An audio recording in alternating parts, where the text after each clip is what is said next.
We're going to begin today. So, welcome everyone. My name is Shimti Singh, and I'm one of the Wellness Ambassador Coordinators on the Standing Committee of Wellness. Solidarity Week has been 2 years in the making.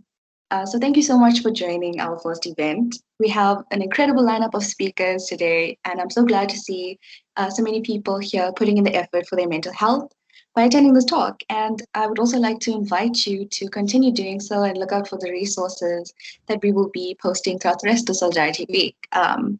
We truly hope that today's talk will be beneficial for you. And before we start, I would just like to hand over to our chairperson, Navisha. Hi, everyone. I know we're still expecting more people, but I'll just welcome everyone that's here now. To all our IVSA members who have joined, thank you so much. We got an overwhelming response. We weren't expecting that many responses in the registration form, but it's just so amazing that we did. We got like over 100 people that were interested, and usually it's like 20 or 30. So thank you so much for being here, and I hope everyone's wearing green because we're going to be taking a screenshot with everyone's video on. But yeah, so for those of you who don't know me, my name is Navisha, and I am currently living in Malaysia where it's 4:06 a.m. I had a little nap, so I'm a little fresh now. Yeah, and I'm the chair for the Standing Committee on Wellness. I want to thank, of course, our amazing speakers from Not One More Vet who are here and who are going to be giving a presentation. It's going to be very interesting, so I hope everyone pays attention, and I ultimately just hope everyone has a good take-home message after listening to the presentation. And I also want to thank Shimthi, who basically gave birth to this project, and Mehal and Serena, the Scout project managers, who have also been helping us a lot. And last but not least, I want to thank Swarangi. She is our public relations coordinator and graphic designer, and she has been making all the incredible posters that you see on our Instagram and Facebook. So yeah, I gotta look back at my script. Now I'm gonna hand it over to Mehal. Hi everyone, I am Mehal Punjabi and I am a third year veterinary student from Mumbai, India. I am also one of the project managers for the Standing Committee of Wellness. And honestly, it's so nice to see you all here and prioritizing your mental health because we're really excited about Solidarity Week and today's presentation. So we hope you all enjoy. Shimti, do you want to start by introducing our speakers? Yes, okay, so our first speaker is Dr. Erica Hendel, VMD, PhD, whose pronouns are they, them, and theirs. They've graduated from University of Pennsylvania after attending their combined degree veterinary medical scientist training program in 2016. Dr. Hendel spent nearly 5 years consulting in the swine industry before deciding to shift focus to create more space for pursuing their advocacy work in mental health and social justice. They are passionate about discussing how intersectional identity plays a role in mental health in veterinary profession. Erica's current focus is advocating for the well-being and educational equity for veterinary and veterinary nursing students, particularly through the lens of neurodiversity.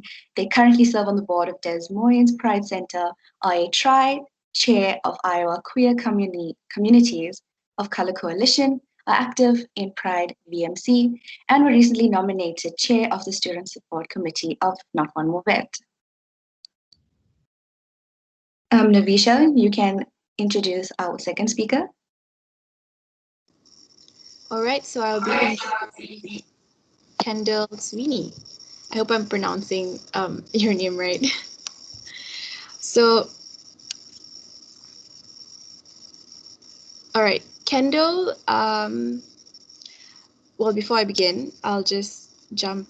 I think I should specify the pronouns as well. So Kendall's pronouns are she, her, hers. Kendall is a second year or fourth semester student at Ross University, on the sunny Caribbean island of St. Kitts. She has adopted a hilarious dog and eccentric cat on the island named Reeves and Bacon, as well as having 7 cats at home, including 3 special needs. Kendall's interests are mainly emergency medicine, but she has experience raising exotics like tigers, lions, and a sloth at a sanctuary in North Carolina. Kendall loves NOMV and everything it stands for, and she is very excited to help the student committee bring their message to vet schools around the world.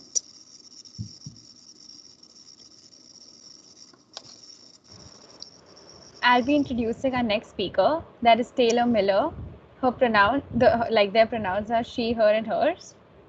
So about her, Taylor Miller is a 2010 graduate of the OSU College of Veterinary Medicine and a licensed professional counseling intern.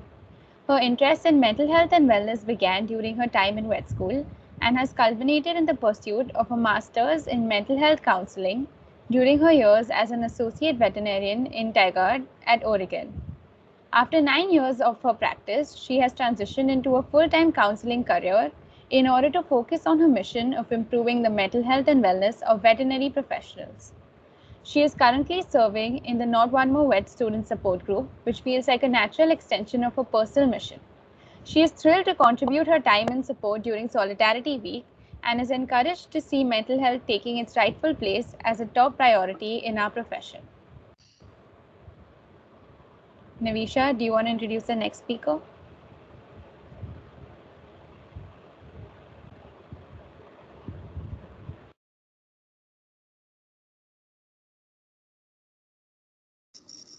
Oops, sorry. Okay, everyone can hear me, right? Okay, cool. Okay, the next speaker that I will be introducing is Dr. Matt. He's pronounced he, him, his. So Dr. Matt graduated from the University of Illinois CVM class of 2017. He is a veterinary and pre-vet student advocate for the VIN or VIN student team, and his interests are diversity, equity, and inclusion, mental health, One Health, student debt, and policy. His interest in policy led him to Washington, D.C. after graduating, where he completed the AVMA or AAAS, which stands for American Association for the Advancement of Science, Congressional Fellowship in the Office of Illinois, Congresswoman Cherry Buttos, and the AAAS Science and Technology Policy Fellowship at the USDA National Institute of Food and Agriculture. He's also served on the VIN Foundation Board of Directors for almost 3 years. Originally from a suburb of Chicago, Illinois, he came to veterinary medicine as a second career. After graduating in 2007 from Drake University with a bachelor's in radio and television journalism, he worked as a freelance television producer for various media outlets in Chicago and New York City, including Big Ten Network, Major League Baseball Network, and the Chicago Bears. During veterinary school, he found a love for giving back to the profession and one of his proudest achievements as SAVMA president. He is thankful for the opportunity to be here with you all today.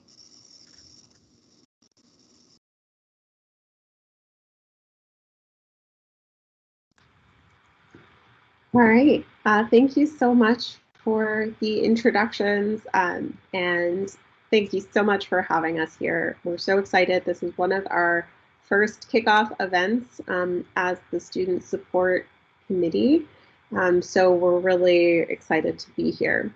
And so this talk is going to be centrally focused on Dr. Taylor Miller's expertise, and she will be presenting whole mind, whole body, whole lot to learn wellness strategies for veterinary students. But I'm going to take a moment just to introduce NOMV to everyone here today. Next slide. So Not One More Vet's mission fundamentally is to transform the status of mental wellness within the profession and it centers on education, resources, and support. Fundamentally, we want to ensure that all veterinary professionals and people entering the veterinary professional career know that they are never alone and that a supportive community can understand and relate to what they're going through is there. And we want to continue to utilize innovative pathways to meet the needs of our community. Next slide, please. So one of the fundamental ways that NAMV is structured is based off of peer-to-peer support. And this provides space where we can ask each other for advice, mentorship, and it creates community beyond geography. By pairing this with mental health resources, the education, research, outreach, empowerment, and training, we can create spaces collectively where the veterinary community can thrive. Next slide, please. So currently, the model we have is through Facebook for peer-to-peer support. And I know that potentially this might not be a social media platform that you are familiar with or have utilized to great extent due to a generational divide. However, I'd like to put forward that it is a really, really excellent platform because it allows for safe spaces and curated community. So we have moderators, we have specific targeted groups for veterinarians, students, and veterinary support staff. There are anonymous posting options, so no matter what you're going through, if it's more comfortable to anonymously get advice, that's something that everyone can do. It provides spaces for veterinary and student connection opportunities for mentoring and support, and it also creates space for a variety of different levels of engagement, from just interfacing with the page and reading what other people are dealing with, to being even more active in the community if that is what works for you. Next step, next slide. So NAMV was originally founded in 2014. So what I'd like to show from the slide is that it's been a wild and rapid expansion. Originally in 2014, Dr. Nicole MacArthur started a private Facebook group for veterinarians to connect after there was the devastating loss of Dr. Sophia Yin to suicide. Now, this community continued to grow, and in 2017, NAMV became a nonprofit. And since then to today, we have over 30,000 members across the globe, $150,000 in dedicated grants that have been distributed in 2021 alone. A variety of interdisciplinary research projects and partnerships with mental health organizations and other organizations in the veterinary community. And currently we have 77 active volunteers and 10 comprehensive programs that are growing every day. Now, this year, 2021, the NAMV Student Support Group was established. So it's a committee of veterinarians, veterinary nurses, and support staff and students that are all dedicated to specifically meeting the needs of and advocating the needs of students. Next slide, please. So we'd like to invite you to join us. Let's build this together. We want to make sure that what we dream of in the future is that there will be a student chapter at every school, that students can request workshops if they need. We want to have a practicing professional liaison from NAMV for every school, and that way there's a third party that students can always go to and talk to about any concerns that they have. And we want to build resources that you need to thrive. So we want to hear more about what you need and what you're interested in being part of with us. And to talk about that a little bit more, we have one of our student committee members, Kendall.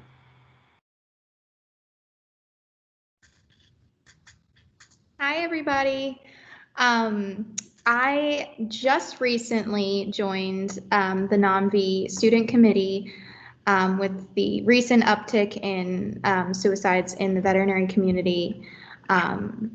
Mental health has always been a struggle in my life, and it's always been a really important part of my life. Since I was 13 years old, I've had some mental health struggles, and I found support and love by working in an animal shelter. And I ended up adopting my first cat named Oscar. And I owe my life to him. I have been thriving since then, but it has given me such a purpose having him.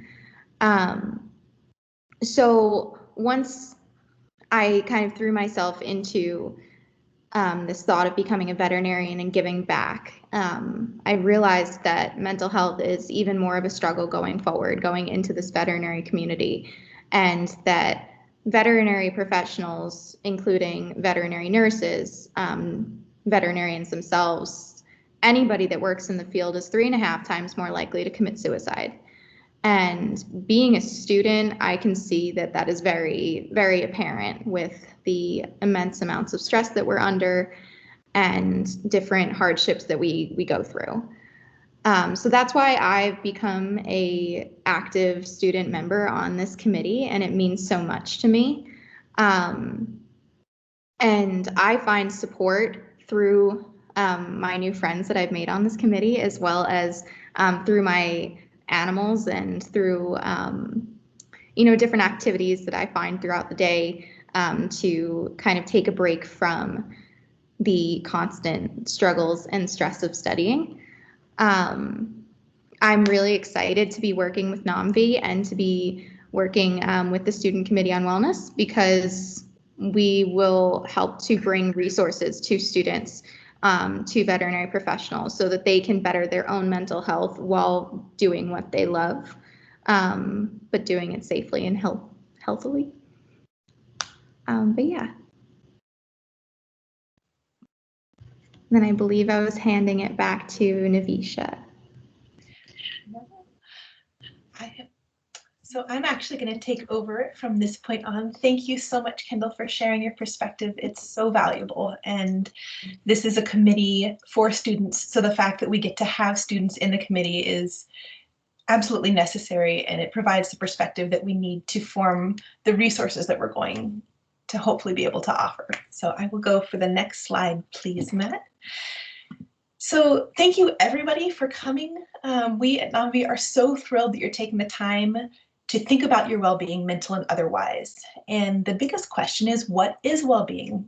It can be a difficult topic to discuss, because although the concept is simple to verbalize, each of us experience well-being in a unique and highly personal manner. It's like love in that respect. It's straightforward, right? Everyone can say, I love you, and you know what it means. However, it requires a great deal of thoughtful investment for any relationship to grow and thrive. And so I want us to approach well-being in the same way. It requires a great deal of thoughtful investment to achieve and maintain a sense of well-being. It requires self-care, right?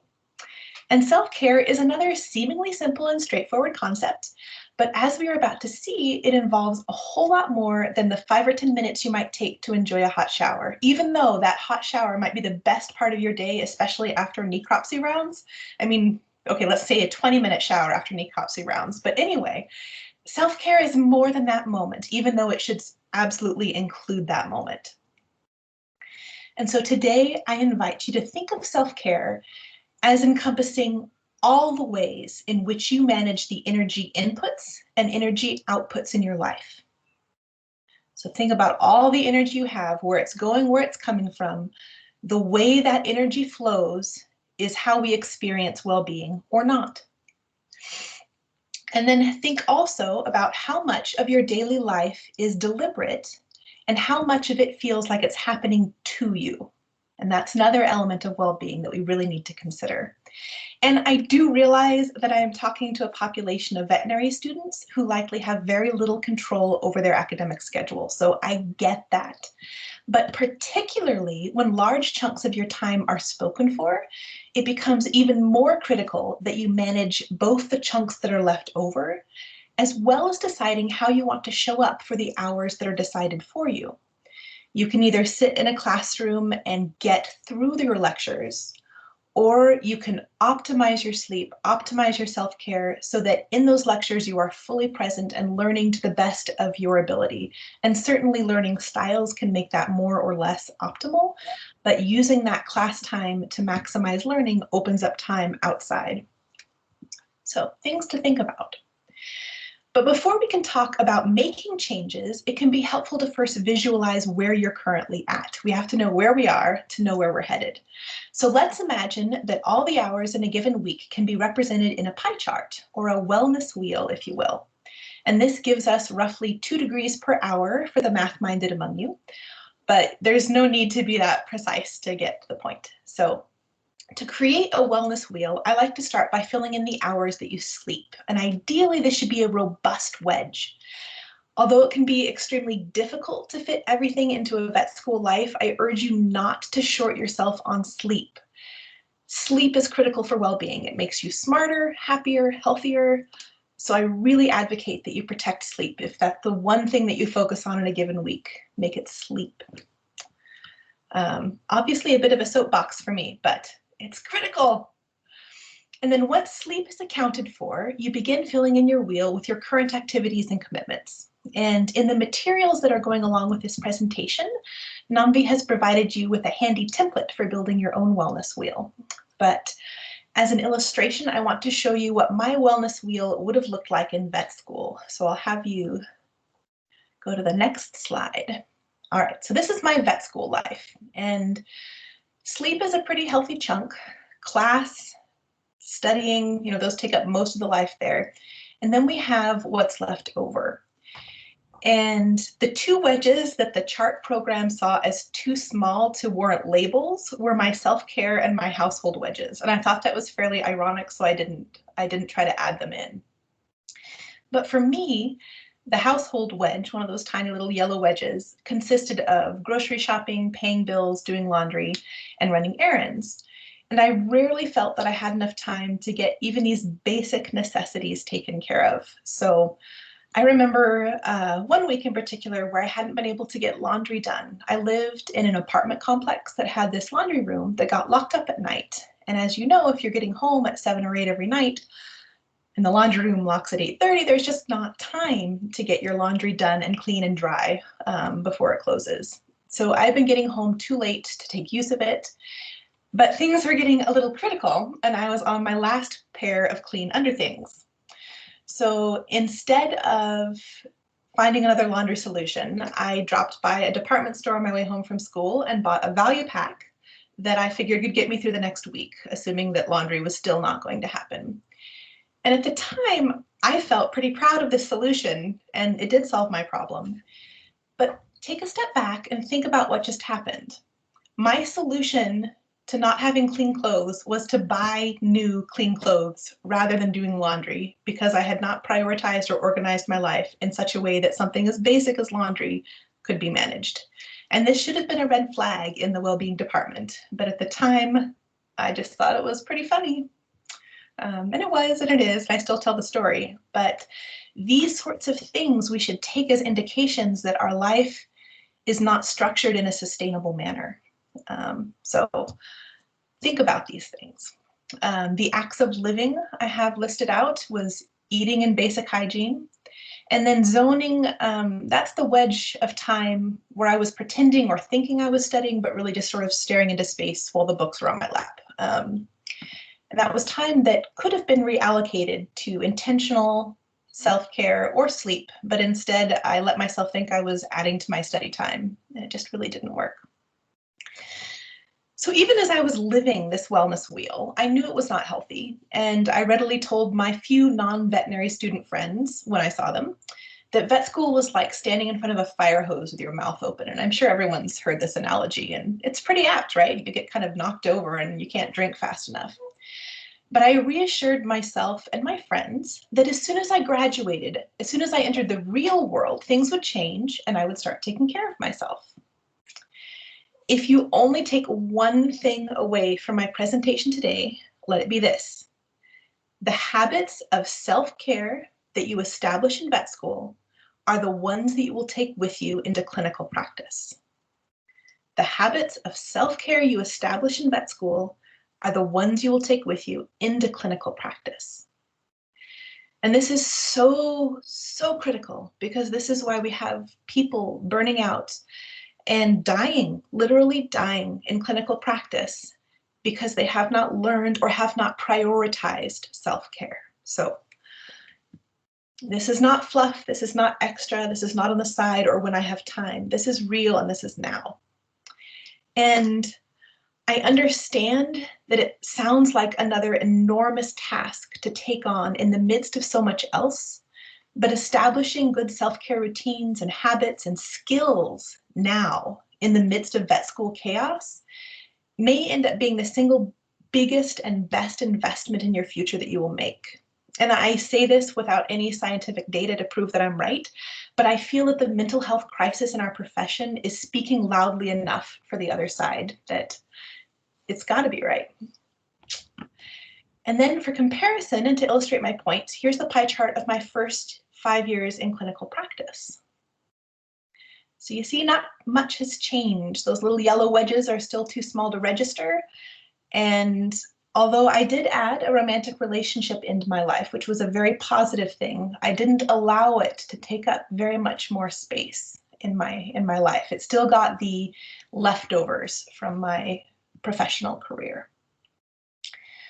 So by side comparison, we'll take a look at those charts just to emphasize what's going on here. See, there we go. Barely any change, maybe a couple of hours a week I rededicated to my life, but that's about it.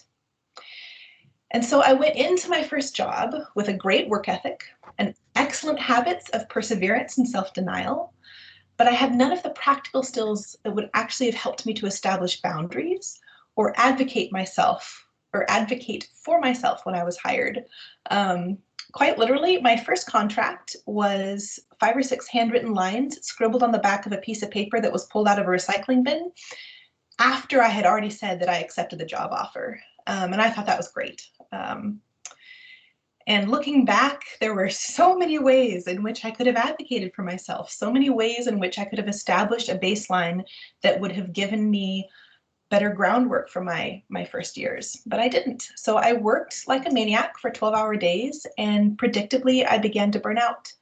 I developed kind of a Pavlovian response to my alarm clock. It would ring and I would cry because I dreaded going into work so much. I still loved the animals, I still loved talking to the people, but the work aspect was overwhelming. And it seriously took the loss of my brother to suicide and finding out that I was pregnant with twins within a 3-month period to finally actually stop and re-examine my values and priorities. And although each of these hard things that I lived through ultimately made me into a better and more compassionate person, I would much prefer that you were able to develop the habits and skills and the self-awareness to maintain a pattern of self-care from the start and without the trauma. So that is my wish for you, and I am so passionate in believing that it's important and critical. So we're going to look at self-care next, and we'll start by looking at the components of foundational self-care. And I wish I could tell you that chocolate chip cookies and bubble baths and good books were enough for self-care, but despite the joy each can provide, they are not a substitute for the deliberate effort that must go into these foundational self-care elements. And foundational self-care is not glamorous. It isn't necessarily fun or entertaining, but it's critical. And I don't want you to feel overwhelmed by this list, but at some point, I do want you to think about each of these areas and decide for yourself if it's relevant and important to your personal well-being. Because remember, well-being is highly personal and highly individualized. But unless you review these points, we can't know if perhaps there's a segment that's missing. So we'll start with physical well-being. And we all have basic physical needs. We're scientists, we understand this. We need water, food, sleep, some kind of movement or physical activity. I'm not going to say exercise necessarily because you don't have to run 10 miles a day to be healthy, but some kind of movement in your body needs to happen. Basic hygiene, these are your tasks of living and we cannot shortchange them. Professional care. We're in the medical field. We understand the importance of routine and preventive medical care, and we apply this to our pets. We do, and we advocate for all the animals we come across, but we also have to apply it to ourselves and apply that knowledge in a way that makes sure that you go to that doctor's appointment, have your teeth cleaned, follow up with professionals in the physical care realm. So if you need physical therapy, go take care of yourself. It's such an investment in your long-term health and well-being. Substance management. A lot of habits that we talk about carrying over into our professional lives begin in vet school, and habits of coping that involve substances can be one of the more harmful ones. And for some people, this may not require any thought at all. For others, notice if some of these substances are becoming crutches. And I include caffeine in here because caffeine, as a nice little burst in the morning, you know, it's a national, international pastime essentially. But do you have to have a certain amount of caffeine in order to function, or is that caffeine a pleasant boost? Kind of think about these things for yourself.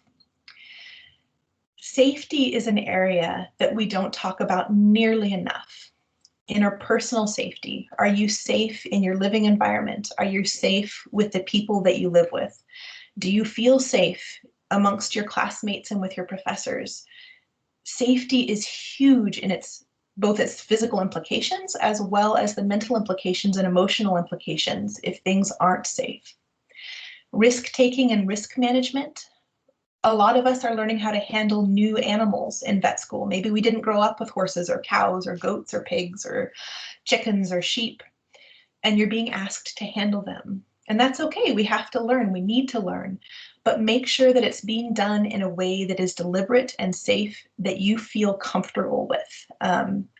There's a lot of pressure to be able to do everything, to be able to go medicate this horse on your own, to be able to restrain this dog or this cat. And it's important that you put your physical safety first. It's not worth the bite, the kick, the smash. It's not worth it. Your body is the only one you've got. And I mean, talk to older, especially large animal vets, they're all nursing some repaired joint, some strained or broken thing. Even small animal people who've lifted dogs that were too large over and over and over and over have chronic pain. It's not worth it. Take care of your personal physical self, take care of your safety. And then self-harm and self-destructive behaviors need to be included here as well. Are you safe with yourself right now? So take a minute and think about these kinds of things because they do impact your well-being, your long-term well-being. And then environment, your living situation, location. Some of these things are tricky because we may not be in the state or the town or the region that we want to be in long-term. But taking a little bit of time to make sure that your living space is one that you feel relaxed and calm in, one that feels like home, can have a big impact on your overall well-being. And then as you move forward into life, making deliberate choices about your location, your living situation can be important. You know, we look at the husbandry of animals all the time and talk about the fact that this border collie should not be in a studio apartment. Well, if you are a border collie, don't put yourself in a studio apartment. It's just as important. Social well-being is one that people are a little bit more in tune with. It's a little bit more intuitive. Relationships. Do you have strong relationships? Do you have support structure? Thinking about our caretaking roles. We are entering a profession in which we will be caretakers, but that doesn't mean that animals are the only roles that we have as caretakers. Do we have kids? Do you have parents that need emotional or other types of support? Family members, friends. Remember that in each caretaking role, you are giving of yourself. And as a caretaker, I have a hard time saying it's a bad thing, but it has to be a balanced thing. You have to recognize when you are giving energy out and notice where you have energy to replace that with. So being aware of your caretaking roles is very important.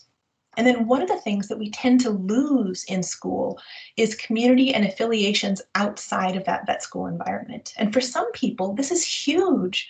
For some of them, they're religious or cultural ties in their community is a big part of who they are, and having those cut off or narrowed by time constraints can be a significant detriment to their well-being. So keeping track of those community affiliations that are important to you and finding time for them. Social skills I've included in social well-being just because improving those skills allows your social relationships to improve. And those skills that I'm talking about are boundaries. Veterinarians, veterinary students, veterinary professionals, we are terrible at this. Acknowledge that you are terrible and figure out how to work on that, because we're terrible, we just are. Conflict resolution, the better your conflict resolution skills are, the less you will be negatively impacted by those client or coworker interactions that are such a big source of stress in the veterinary field. So conflict resolution is huge. And just understanding how people work and why conflict evolves can be important too, because if you know how it evolves, you have an opportunity to prevent conflict, which is even nicer. Self-advocacy, I mentioned that I said yes to a job before even asking if there were vacation days. Not ideal. Effective communication can be critical, both as a professional skill as well as an interpersonal skill, making sure that your coworkers understand where you're coming from when you're having discussions can be really critical. And then finally, purpose and meaning making. Who am I in this world? What is my purpose, and what is it going to take for me to feel as though I am making a difference and fulfilling my mission in my life? More often, especially at the school stage, that feels pretty solid. Helping animals, being a veterinarian, that's a pretty targeted purpose. But I invite you to dig a little bit deeper. What does it mean to be a successful veterinarian? Does it mean that every client I come into contact with goes away with a better understanding of how to care for their pets? Or is it very specifically mean that I have resolved as many medical issues as possible in each pet that I see?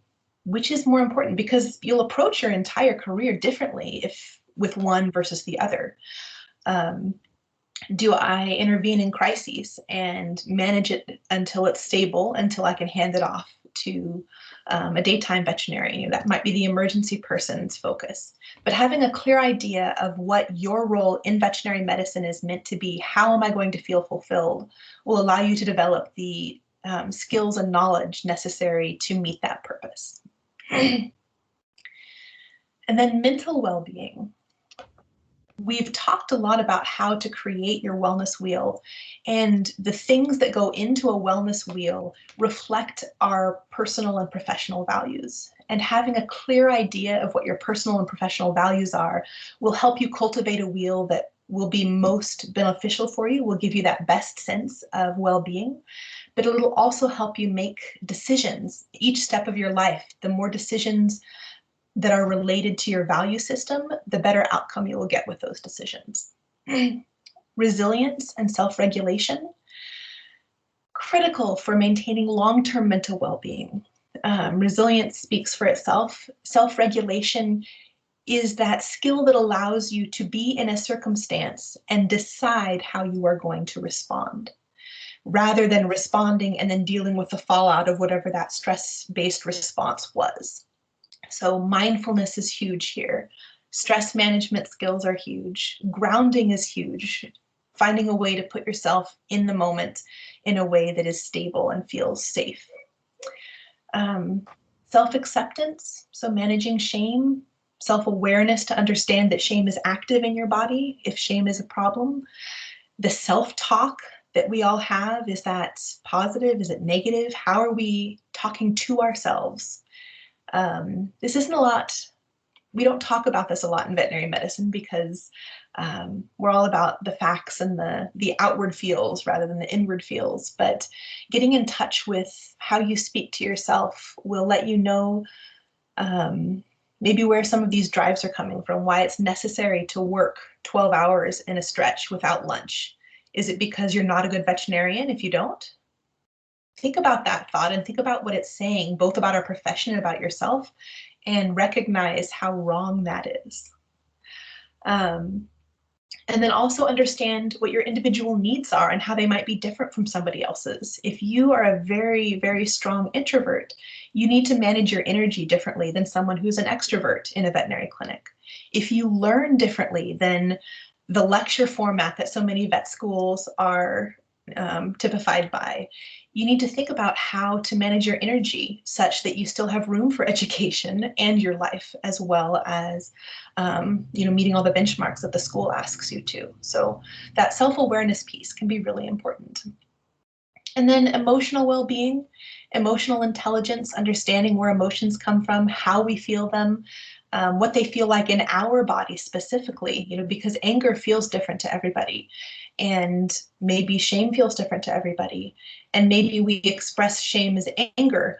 So understanding how all these emotions happen in your body will give you both an awareness of yourself as well as improved empathy for others and an improved ability to understand where other people are coming from emotionally.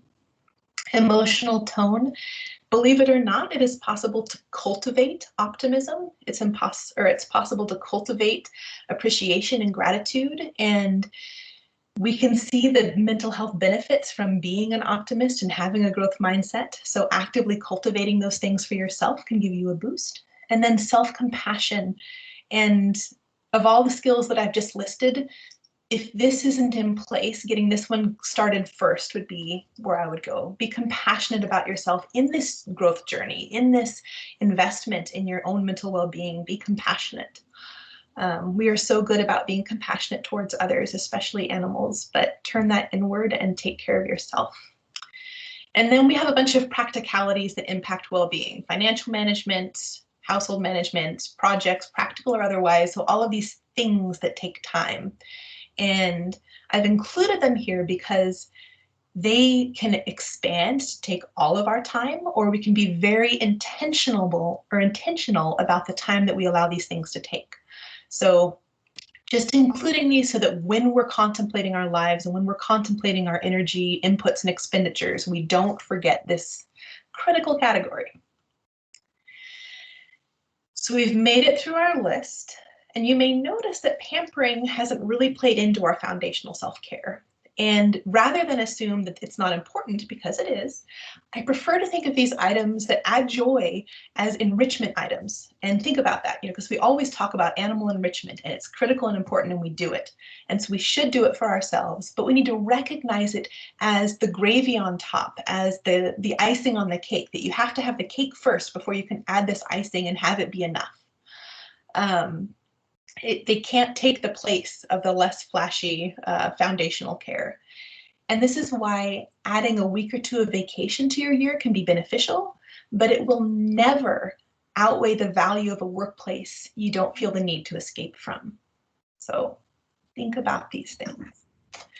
And so the next wellness wheel that I'm going to show you is one that reflects my current efforts at integrating these foundational elements. And look, my yellow slices are finally visible. They're large and they're bold and they're labeled. They're finally large enough for the system to think they're worth labeling. And so I have eliminated acts of living because those acts of living I now do intentionally with purpose and with care. So they have been rolled into my self-care wedge.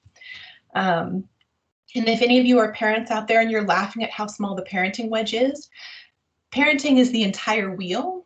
But that wedge is the intentional parenting that I do, the time that I actually make eye-to-eye contact with my children. So no laughing at that slice. And then household is finally large enough that even though I still don't get my laundry done, it's kind of a choice now rather than an absolute lack of time. And I do want to emphasize again that each person's ideal wheel or progressing wheel will look different. And so for illustration, I'm going to have some of my co-presenters share their current wheels briefly just to demonstrate how different each person's is going to look at any different point in their lives. So Kendall, I'll have you share yours next. So as a student, mine is similar to Taylor's when she was a student as well, with, you know, sleep, class, and studying taking up most of my time. I get very easily distracted, so slacking off accounts for a decent chunk as well. But slacking off in my world accounts for like painting or just, you know, little things like just being on my phone and enjoying Instagram and whatnot. I do also enjoy cooking, so I take my time to cook and eat food. I also take time to play with my animals because I have an 8-month-old puppy and a 4-month-old kitten, so they enjoy lots of playtime. They're crazy. And I find a lot of joy in socializing with people. So whether that's FaceTiming my parents and my family at home, because I have not been able to see them because of the pandemic for 7 months now, or, you know, going outside and hanging out with my friends, my neighbors. You know, I just try and take the time to do that and make my study breaks as productive as possible. But, you know, as a student, it's all consuming. So we try our best. Yes. And now Erica is going to share hers.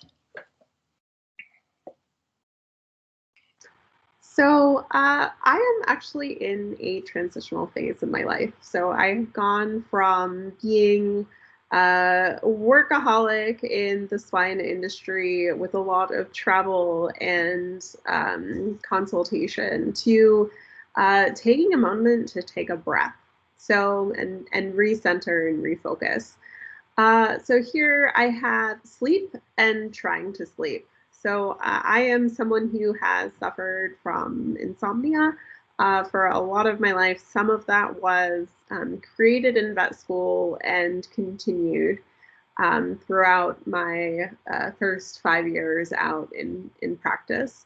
So I have been doing a lot to figure out what works for me in the process of sleep. And so hopefully this 5% of trying to sleep will be converted into sleep. I also have been doing plenty of research about best ways to sleep. So this is for anyone who struggles with sleep. It is really, really important, in my opinion, to dedicate some time to actually learning about what works for you in the process of sleep.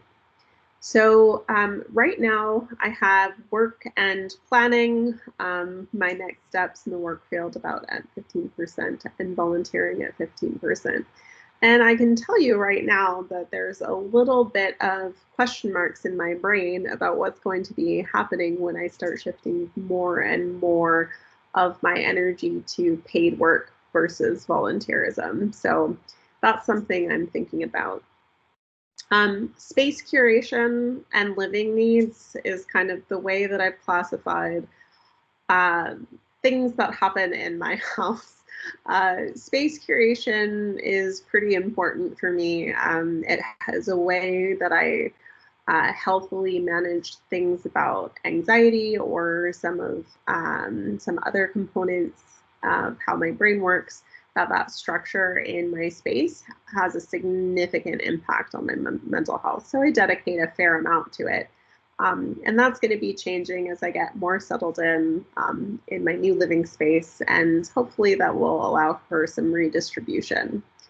I have an intentional 5% here specifically dedicated to mental health practice. Sometimes, like Taylor said, we find ourselves in a cycle of having potentially not the best sustainable habits. And that's due to both the nature of our profession at times, the way that vet school is structured, as well as the way that some of the industry is structured. And so currently I've been dedicating a lot of time in redefining some mental health practices. I go to therapy regularly. I spend a lot of time reading books. And another component is also learning about how my brain works. So I was recently diagnosed as someone who's on the spectrum. So I am autistic. And it has been a really powerful space learning about how my brain works and learning about how much I've internalized a lot of frustrations that is just about my brain being a little bit different. So I am spending a fair amount of time learning about that, connecting with other people and other veterinarians who are also autistic, and learning how to thrive in our community and in our profession. Great. Thank you, Erica. And then Matt is also going to share how his wheel has shifted through time. Yeah, thanks, Taylor. So I heard you say that, if we remember one thing from the presentation, it should be that the self-care habits we establish in school are the self-care habits that we'll have in practice. And I remember being the type of student who I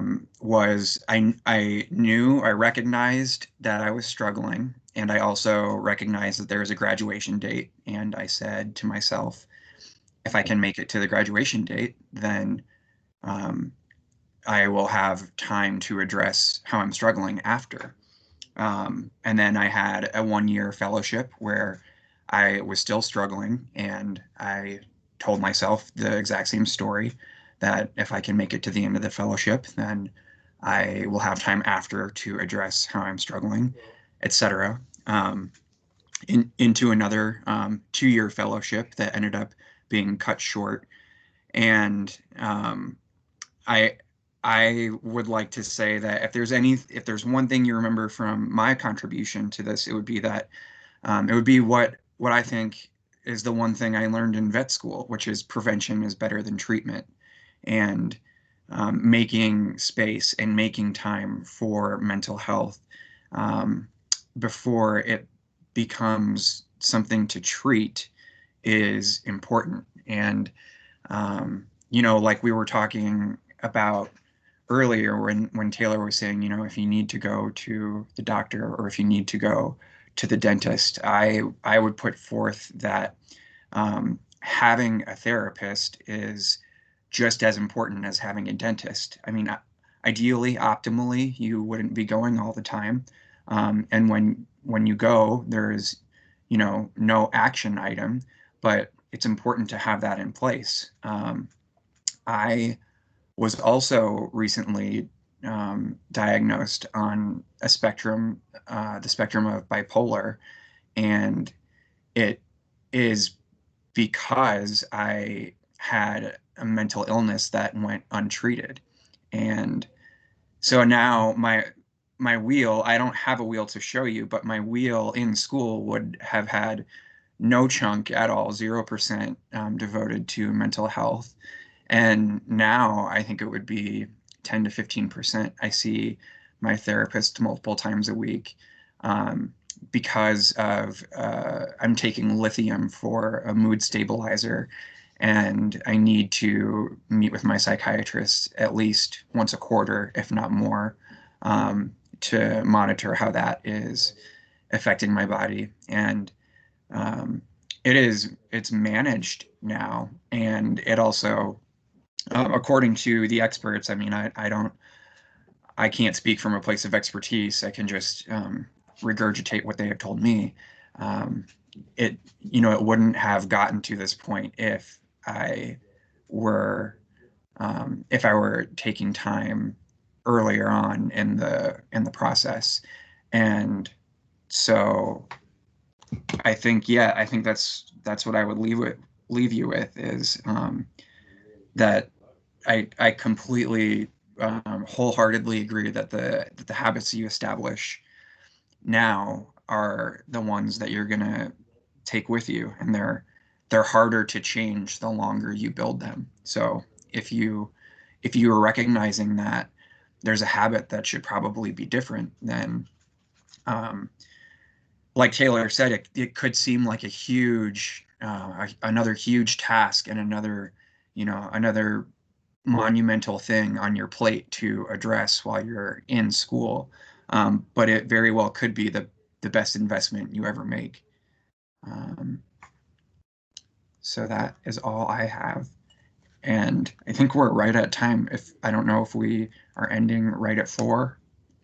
I've got a little bit more to say, but Okay. We can open it up to questions at this point if that is where people are at. I'm just going to keep going, and then someone will tell me to stop if they need me to stop. So after, thank you, Matt, by the way, for sharing that. I really like the prevention aspect as well, because that's something that resonates with all of us, that prevention is better than the cure, because sometimes there isn't a cure. So prevention. And with this idea that, okay, maybe right now you're thinking, I acknowledge the truth in this, I acknowledge the value in this, but now what? What is the next step? How do I start this journey? How do I start making changes that can last and that can fold over into my clinical years? And as we mentioned first, create that wellness wheel for what is currently happening in your life.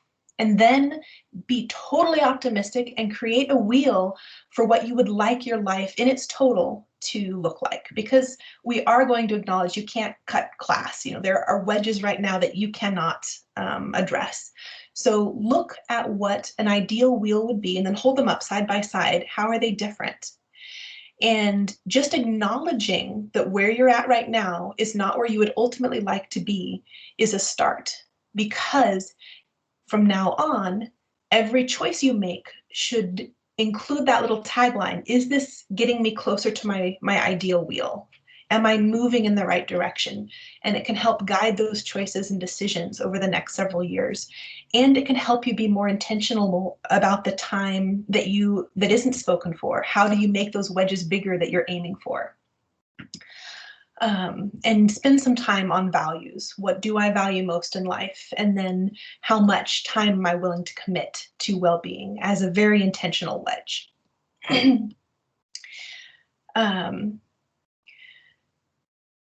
So how do we get there though? How do we build some of the skills that are necessary for changing wedges, for building habits, for improving that emotional intelligence that is so important and critical, for looking at boundary setting, which might be the most important skill in terms of defending your wedges. You know, if you have this set up and you like where your wheel is at, how do you make sure that no one else can impinge on those wedges?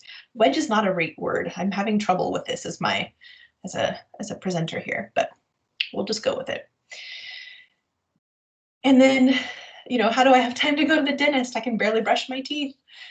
All of these things. These are great questions. And if this presentation has sparked some of those questions, then we're good, because right now, if you're asking them, finding time to answer them is going to give you that direction that you need.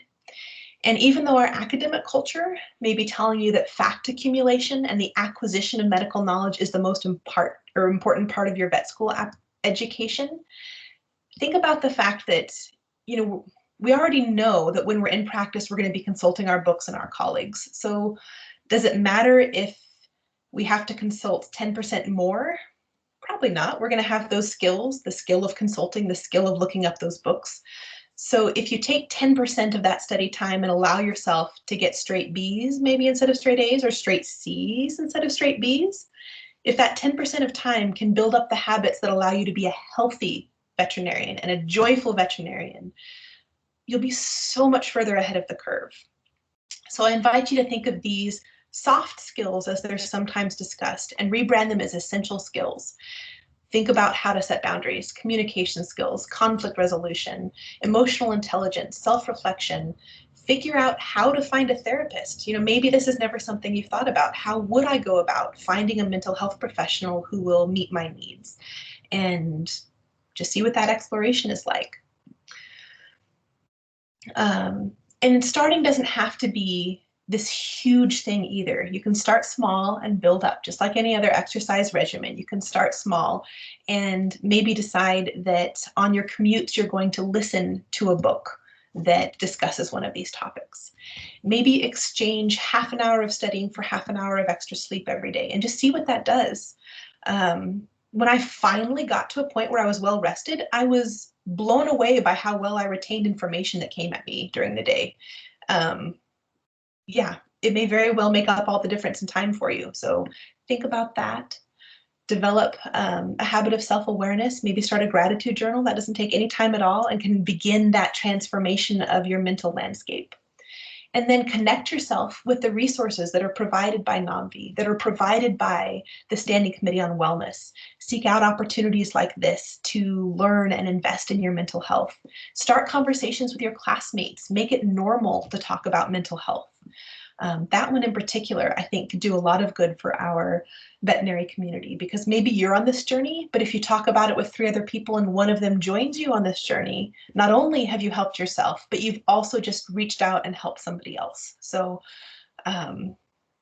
obviously, all of us here who are presenting are totally passionate about this, and I hope you can be too, because truly, the world is a magical place if you make room for your mental health and well-being so that you can join in that magic. And as this last slide says, you know, you are persevering in this dream of becoming a veterinarian, so why not up the ante and dream of becoming a healthy and joyful veterinarian? And I have come to the end of my prepared materials, so we will go on to our next slide where Erica will show you what we are leaving you with from a material point.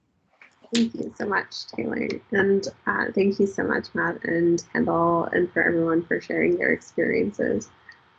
So we have a wonderful PDF that is an electronic resource that will, if it has not already gone out to everyone, will be available. And we have different areas. So in box number 1, there's a hyperlink to a form that will allow you to streamline your process if you would like to join the NAMVI student support group. Number 2, it will that hyperlink will send you to a template that you can use to play around with and create your own wellness wheel.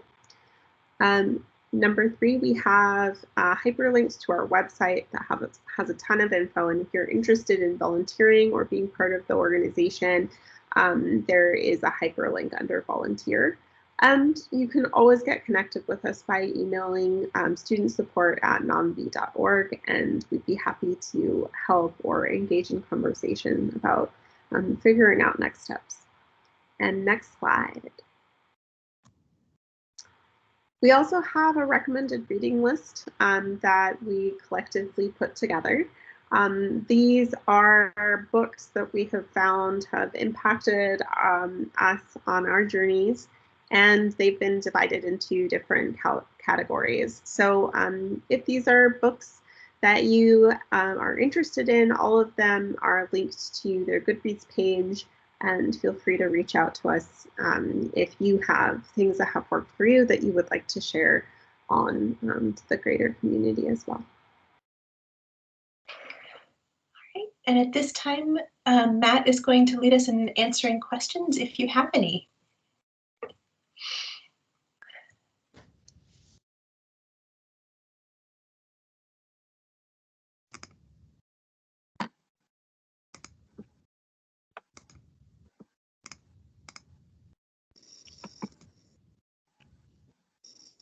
I have one question, and it's not specific to anyone. But I was just wondering, if so compassionate, how we are compassionate with ourselves, why is it so difficult for us to take care of ourselves? Is it like hardwired, or is it because external pressures we're feeling from vet school? I've just always wondered why, even towards other people, I tend to care more for them than I care for myself. I'm always wondering, compassionate, why can't we invest all that compassion to ourselves? Yeah. That is a wonderful question, and we probably all have thoughts that we want to share on that. I will speak just as an individual for whom that has been a struggle rather than as a counselor, but for me, it always felt selfish to take time that could be invested outward and invested inward. And as a compassionate person reaching outward, I assumed that whatever I needed would also come from the outside world. So my parents loved me, so that should be enough, because then I can spend my energy outward too, rather than learning that that's not really how it works. So overcoming that idea that it was selfish was where I had to start. I'm gonna add on a little bit to follow Taylor. So each person is going to have a different reason why addressing one's own, being compassionate for oneself might be a little bit of a hindrance. And I think that it's important to take the space and ask those questions. I think for me, I knew that there were things that I needed to be focusing on for my own self-care. But sometimes I found it really intimidating. So it would be kind of an escape to focus on helping other people, because that would still make me feel good.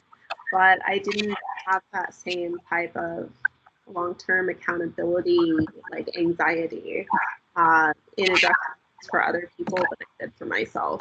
So sometimes it took a moment of being with myself to say, yeah, I've got to take responsibility for taking care of myself. And that is something that I have to hold myself accountable to. And that can be a little bit of an intimidating interpersonal, like, in yourself conversation. But it's really important.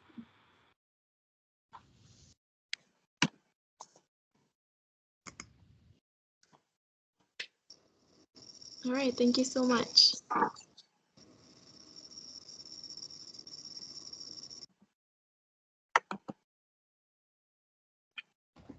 I have a question. So I feel like as students, we spend a lot of time procrastinating, and then towards exam season or whatever, we like try to just like focus everything on studying and like cramming on notes and everything. But is that, I mean, so the thing is, when you say you're practicing self-care, it's to know that you should stop procrastinating. But at that time, it's just easier to procrastinate. So what do you guys think about that? Yeah. Procrastination, a lot of times, not always, but particularly in the student population where high achievement is such a big thing, can be tied to perfectionism. So a combination of perfectionism and then feeling like you're not able to perform in the way that you would like. So sometimes there will be this, and maybe it's not recognized on the mental level, but this idea that I'm not going to be able to do this well, or I can't learn this, or all these doubts will come up. And the idea that I can't, unless I can do it well, or unless I can do it perfectly, or unless I can do it in exactly the way that meets my standards, it's better that I don't do it at all. And then, as you pointed out, you finally get to that panic mode.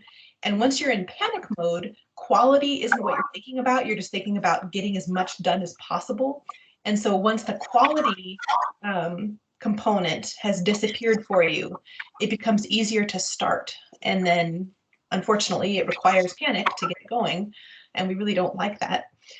But it can be more difficult to start when there's plenty of time, because then you have this internal monitoring system.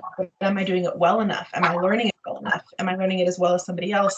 All this self-evaluation. So I would challenge you to examine what it looks like to start a project and know ahead of time, okay, I'm studying right now and I'm only going to be studying C work. Does it relax you enough? Maybe I can study, or is something different going on for you? Because sometimes it is just plain, I don't want to, I'm not interested, I'm too tired. But I would maybe take a second and see whether any of that perfectionism angle is working against you. I add, but Matt, do you have any thoughts that you want to share? Yeah, similar to what Taylor said, I noticed that when I procrastinate, I still do this. I like if I'm making PowerPoint slides for a presentation, I procrastinate because I don't want I don't want the experience of spending a lot of time and energy on it and then somebody not liking it. So I just procrastinate and put it off. So that way, if somebody doesn't like it, then I can tell myself, well, that's okay because I didn't really spend that much time on it anyway.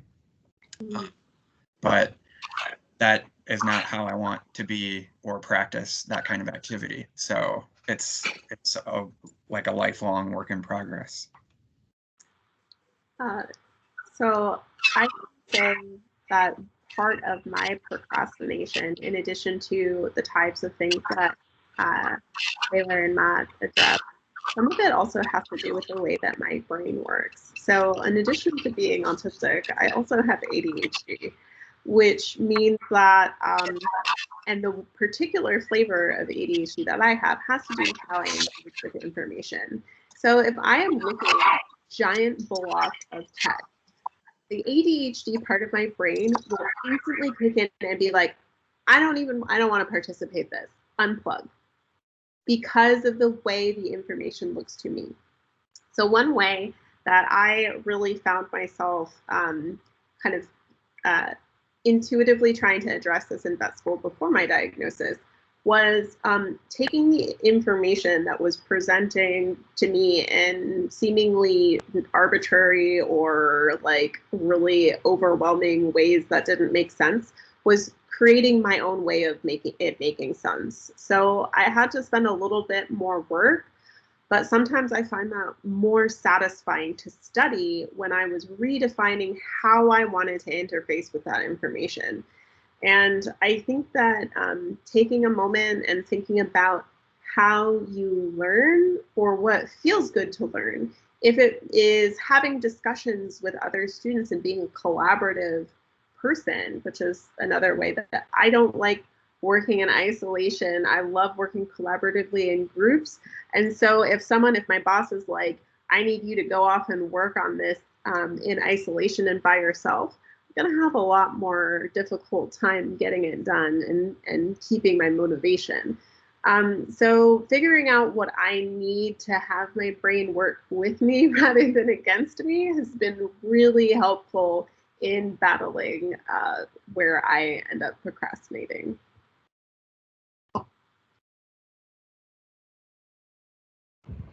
Thank you for answering that.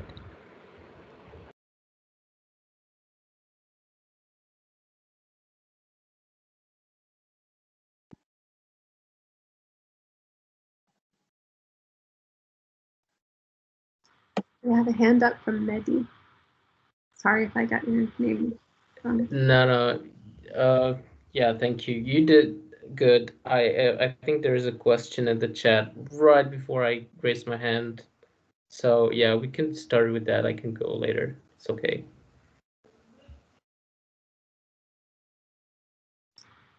So I can't actually see the chat. So if someone who has access to that could read us the question, that would be amazing.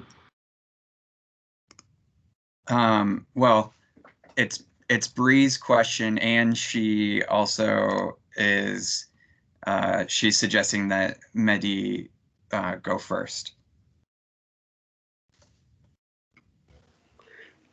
Okay, then I guess I will go. Yeah, first of all, I just wanted to say thank you for sharing. I appreciate this a lot because I think, like a lot of students, like I've had a firsthand experience of when things can go wrong. I actually suffered like a lot from I mean, I could call them mental issues, but it was just like a huge amount of stress that I still, like, to this day, I don't know how to describe that period of my life. But it eventually led to me having to, like, basically me being held back a year because I wasn't doing good enough. But I kind of like participated in that decision a little bit because I kind of decided at some point that, okay, if this is too hard, I'll just take a step back and take my time with this and then like deal with it as, like, no matter how much time it takes, I'll just take my time and deal with this so I can like do it right. Yeah, so like my kind of perspective on this whole thing is life is like a balance, and you're trying to like balance two sides of things on a little piece of like wooden plank or something. On one side you have like all the good things that you have, and then on the other side you have the bad things, that like the stress and the responsibility and all that stuff. I mean, people think that as long as you have like some kind of balance between the two sides, then everything is fine. But that's actually not true, because you can have a mountain on one side and a mountain on the other, but the result is the wooden plank you're trying to balance everything on just breaks. And that's not good. So, I mean, that's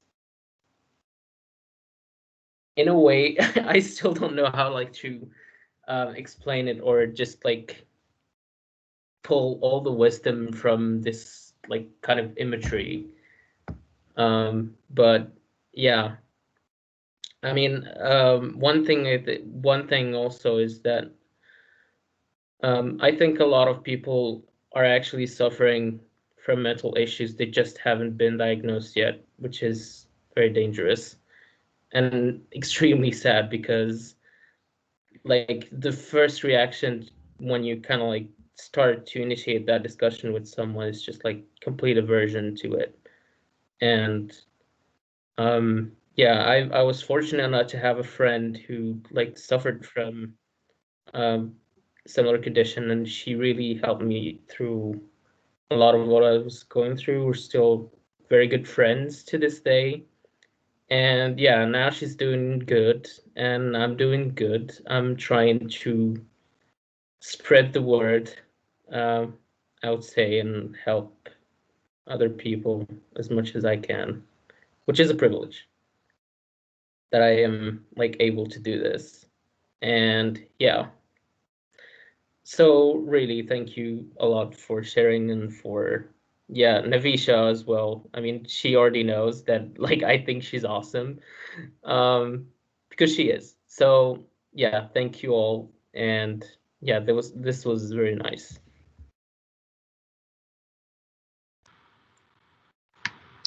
Thank you so much for sharing with us, sharing your journey and sharing your perspective and your wisdom and insight about that. The discussion of things that are big and other things that are good, and them becoming so expansive that the board breaks on which you're trying to balance, I think is really important to think about, because we all carry a lot of things with us, and learning how to take some of those things off of the board we're trying to balance and just put them to the side as far as they live with us, right? Both the good and the bad. And it's not necessarily that everything has to be balanced. It's just they exist in space. So thank you so much.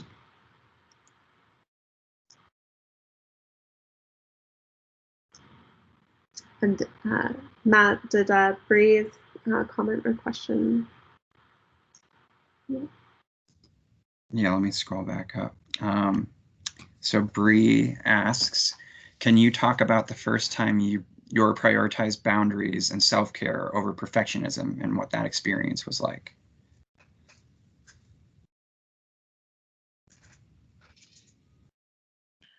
Yeah, you. Considering that I completed or finalized my presentation at midnight last night, I'm not sure that I'm right person to answer this question. So it's still a huge struggle with me. Perfectionism is something that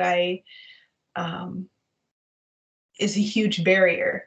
Boundaries, on the other hand, I have improved on considerably. I think they will also always be a struggle, because I like to be the person that says yes. I want to be the person that helps.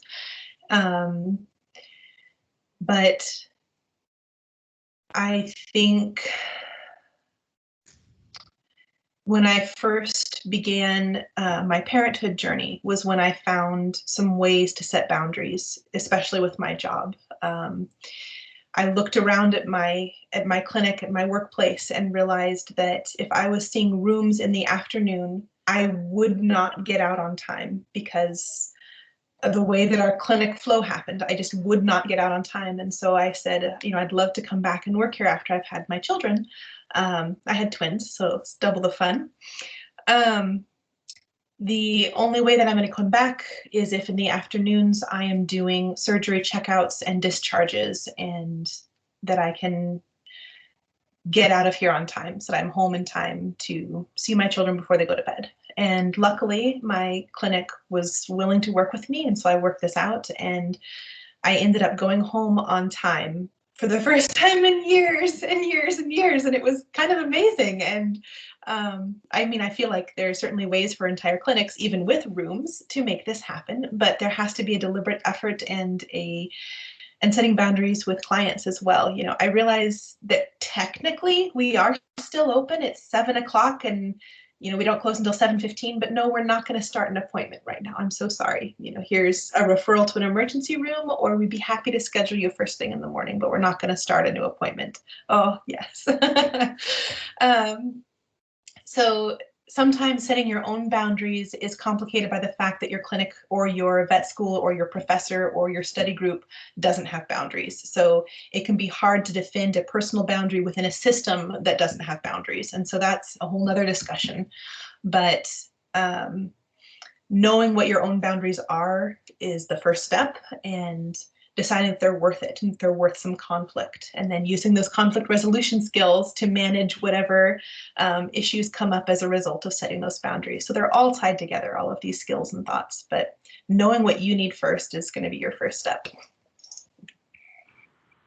Yeah, I 100% agree with understanding what works best for an individual is like the most important first step.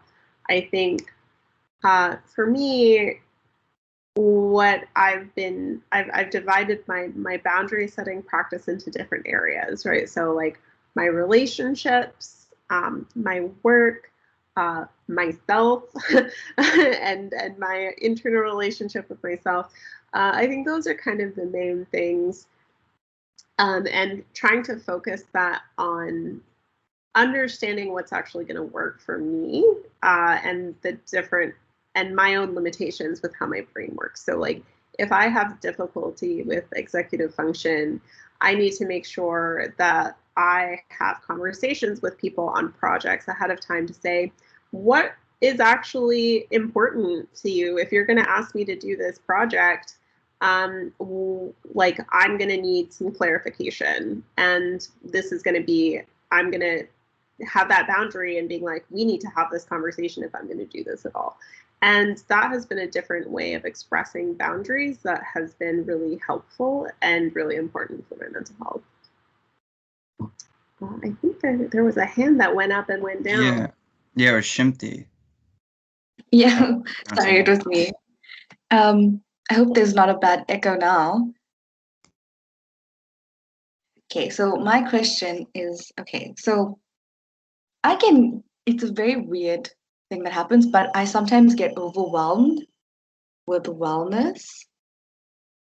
I'm not sure if that makes sense. So it's like, make sure you eat, make sure you sleep. Let me evaluate my life right now, my relationships. Is this new thing that I started to do like a crutch, and is it unhealthy for me? And I know that it's good to think of it as an investment.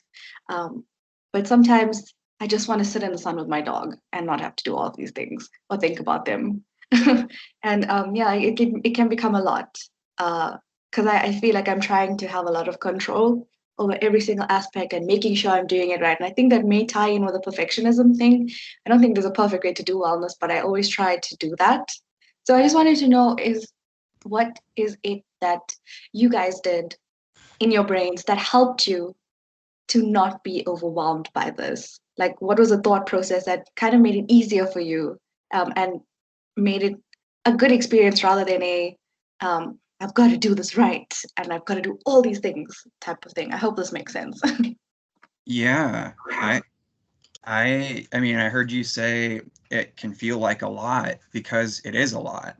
Um, I one of the ways that I think about this is like lifting weights, and you inevitably get to the point where you have to stop before you can start again. And so it's okay to go sit in the sun with your dogs.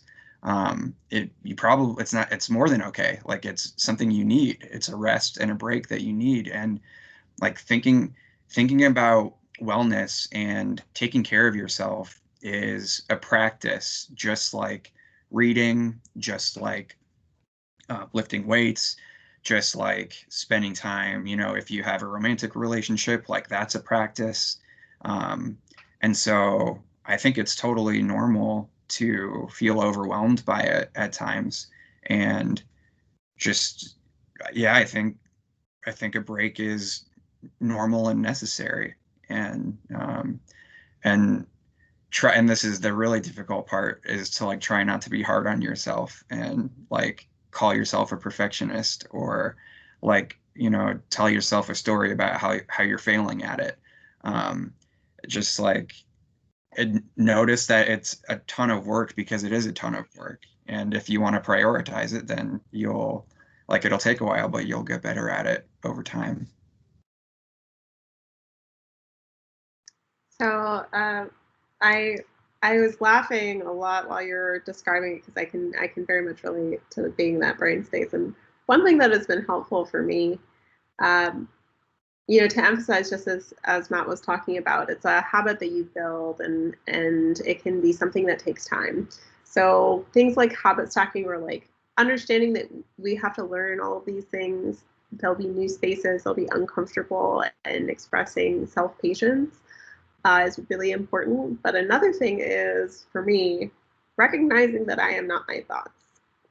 So I have started to take those moments where my brain is getting all wrapped up in all of that stuff and getting overwhelmed, and have this other little part of my internal voice that's like, hey brain, I can tell that you're getting a little anxious right now. Like, let's take a moment and like give you a break, getting a little overstimulated.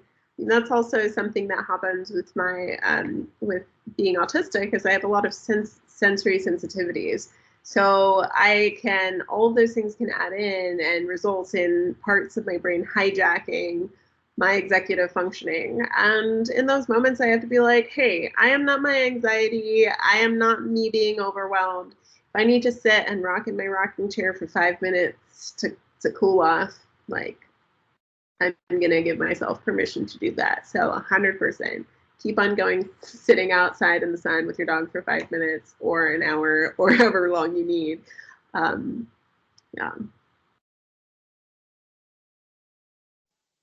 Thank you guys so much. That's extremely helpful. All right, I think James, we have time for one more question. All right, James is the winner with the last question.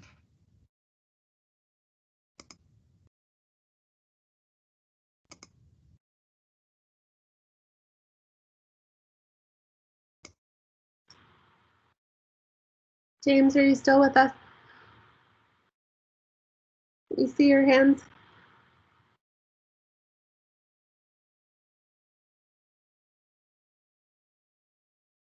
Or anything can be dropped in the chat.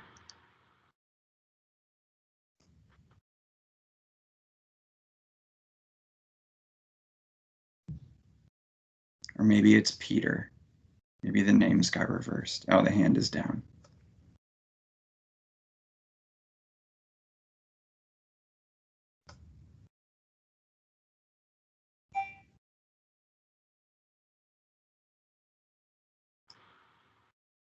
All right.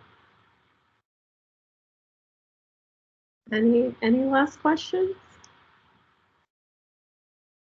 Yeah, Navisha. Okay, so this isn't specifically from me, but this is just something that I've heard a lot of people tell me. So because of the pandemic, a lot of people are either stuck at home or like at uni. So when I had this, when I was organizing the stress conference a couple of months ago, one person actually, they were sharing their experience, and they didn't know how to deal with the stress that they were feeling, because so they were stuck at home, and unfortunately it wasn't an ideal domestic situation. There was a lot of negativity coming from their family members, and because of the pandemic, it was not easy to go to therapy, and some people also cannot afford therapy. Like in my country over here, access to mental health is absolutely CRAP. It's terrible, and even if you're a student, it's not like they give you loans. It's like you have to fork everything out. So yeah, my question is to all those people who can't afford counseling or therapy, or if it's just not accessible to them and they're stuck in such an environment, how are they then supposed to try to improve things, try to improve their mental health? Because they have so much of these limitations. Yeah. And thank you for that question, because it's important to recognize that access is variable, and that circumstances can be, again, things that we have difficulty changing or we can't change. And the first thing that comes to mind for me, who is someone who learns well by reading, so take that into account, that that's my learning style, but there are a number of really wonderful books out there. I know that, if there is good internet connection, at least there are some wonderful lectures on YouTube that, if you're more that interactive style, or like listening, there are some really wonderful resources out there that can begin to educate you on how your brain works, where emotions come from. And for me, that's very powerful, knowing what my brain is offering me and why it's offering it to me. I feel it gives me a lot of power. And I feel, as Erica was mentioning, sometimes you can separate yourself from the thoughts that your brain offers you, especially if those thoughts are negative. Thoughts that used to plague me were that I didn't deserve to be in vet school. I still have trouble saying words that frame it neutrally, but I got into my vet school without an interview. They just bypassed the interview because I looked good on paper.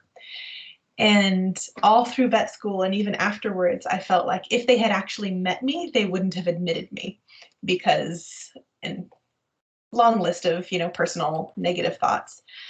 But learning how to understand where these thoughts are coming from, that they aren't me, that they're just words that I've heard in the world that I've interpreted as my own voice, and learning about that has helped me manage those thoughts. So whatever is going on, or the flavor of your distress, there's a book about it somewhere, and there's a lecture about it somewhere, and it's going to take a lot more effort, and that can be really difficult, especially if you're in that moment of feeling depressed or anxious or overwhelmed. It can be difficult to reach out and find resources that work for you. But I know that NAMVI is working on cultivating resources so that there's a place where they're gathered for you. And there are other institutions that have that same purpose. Podcasts are available. So just diving into the world of mental health, and it may take longer if you don't have a guide, if you don't have your own counselor, but there are resources out there that can provide illumination and education and relief. To follow Taylor's comments, when we're talking about access, and in addition to some of the larger books, there are also a lot of really amazing resources that are kind of short little things that can help as like little pieces of nourishment. If you're someone who's more interested in visuals, things like Pinterest, and if you just search particular statements, there can be just getting some affirmations and positive words into eyeballs can be really powerful in the moment. The other component about being in a situation that is not safe. Unfortunately, we're not always going to have the ability to extricate ourselves from unsafe situations. And I think that figuring out ways to carve out little pieces of safety for oneself, if that's, so for me, the word that I use is sanctuary space. If that's a bedroom, if that's a bathroom, if it's a space outside, sitting in a tree, just finding those little pieces that can sustain during times where there is lack of safety is really important. The second component is understanding and acknowledging that if there is an opportunity to leave, that is worth leaning into the scariness of not knowing where you might end up. So reaching out for help if it's needed, reaching out to friends, finding another place to be if it needs to be so. That knowing that being under chronic stress of unsafe environments has a significant impact, and to leave that is something worthy of consideration.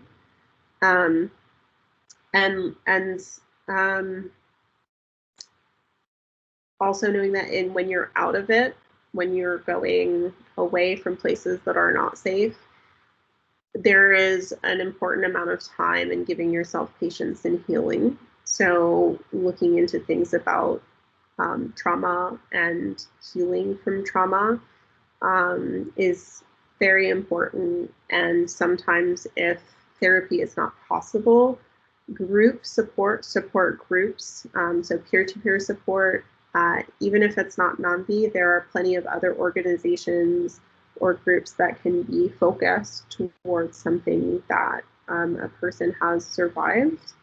And those can be very helpful places to finding community and people who have survived similar things.